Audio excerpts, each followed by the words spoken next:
Tila hindi naman apektado ang asawa ni Francis M. na si Pia Magalona sa naging revelasyon ni Abigail Wright.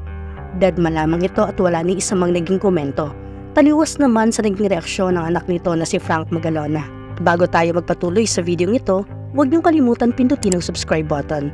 Sama niyo na rin ang notification bell para updated kayo every time na nag-upload tayo ng mga bagong videos. Nito nga lamang nakaraan ay siniwalat na ng babaeng nagpakilalang Abigail Wright na dating karelasyon umano ng King of Rap at former host ng Eat Bulaga na si Francis Magalona o mas kilala din sa kanyang nickname na Kiko. Kwento pa ni Abigail na si Francis umano ang unang gumawa ng hakbang para magkakilala sila.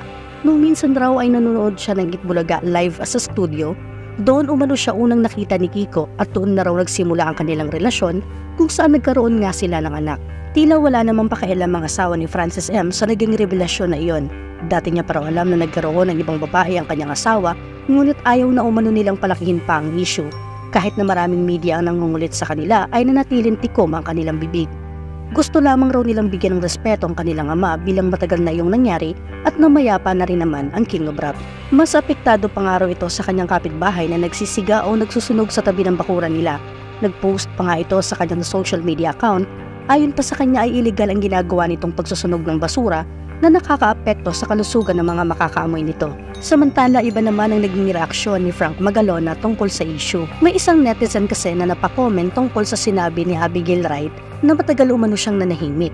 Anya, I find it weird watching the video of Pinoy porn star where a homewrecker revealed his affair with Francis M. saying, 15 years akong nanahimik.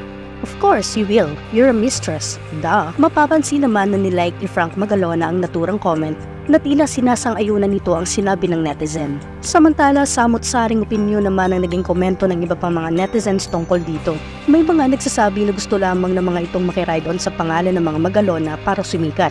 Lalo at nagsisimula na umanong mag-perform si Gail at tila naman na rin sa ama ang kanyang pagkahilig sa musika. Mayroon namang nagsasabi na karapatan naman umano niyang kilalanin bilang isang Magalona dahil anak siya ng yumaong King of Rap. Pero sana raw ay hindi na kinuwento pa ni Abigail ang detalye ng naging relasyon nito kay Francis M. Respeto na lang raw sana sa pamilya nito lalo na sa asawa.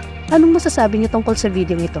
Gusto nga lamang ba makidikit ni Gail sa pagiging popular ng kanyang ama upang makilala rin siya as one of Magalona? Nang sa gayon ay maging matunog din at kilalanin ang pangalan nito lalo pat mahilig din ito sa musika at nagsisimula na rin umano ito mag-perform. Maaari kayong mag-iwan ng inyong komento at opinion sa ating comment section. Kung nagustuhan niyo ang video nito, huwag niyong kalimutan pindutin ang subscribe button. Sama niyo na rin ang notification bell para updated kayo every time na nag-upload tayo ng mga bagong videos.